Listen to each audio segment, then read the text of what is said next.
I think the trade agreement that the U.S. is asking of Europe is a bad agreement, and you should not sign. That this is not a free trade agreement. Let me make it clear. Let me tell you a little story. I know I'm going over time. Can I just go over? I was asked by one country in Latin America whether they should sign a free trade agreement with the United States. I say, yes.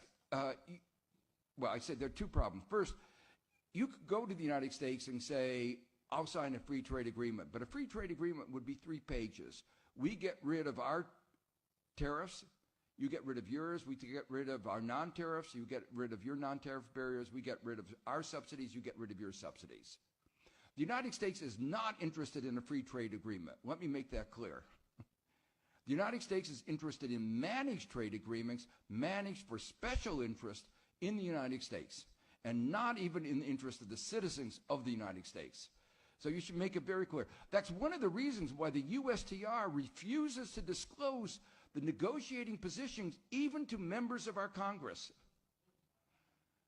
So they don't want even our representatives to know the position that we are negotiating, let alone ordinary citizens.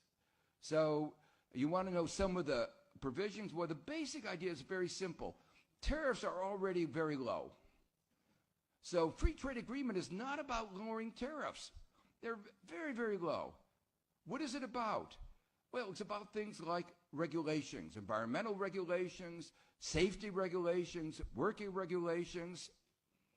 Now, the United States, in part of this managed trade agreement, which they continue to call the free trade agreement, even though I keep pointing out it's not a free trade agreement. This managed trade agreement, they have a provision called an investment agreement, which is supposed to protect investor rights.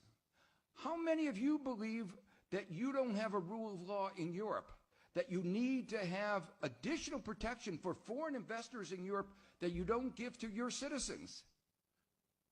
Obviously, the answer is if there's something wrong with your system of property rights, you should change it for your own citizens, not change it for American investors. But that's what they're insisting. But what is it about? It's not about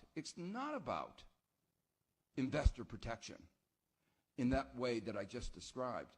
It's making sure that they can do things to undermine environmental rights, health, all these other issues. Let me give you an example of one of the things that's really going on right now. This is not a joke.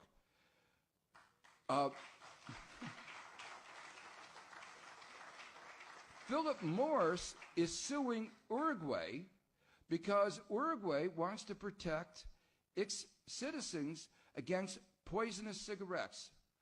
Mild regulations, limiting advertising, limiting sales to children.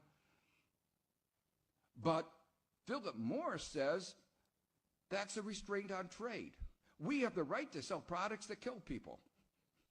WHO has praised Uruguay. And under the investment agreement that you will sign, or that the U.S. wants you to sign, you would give away the right to protect your citizens.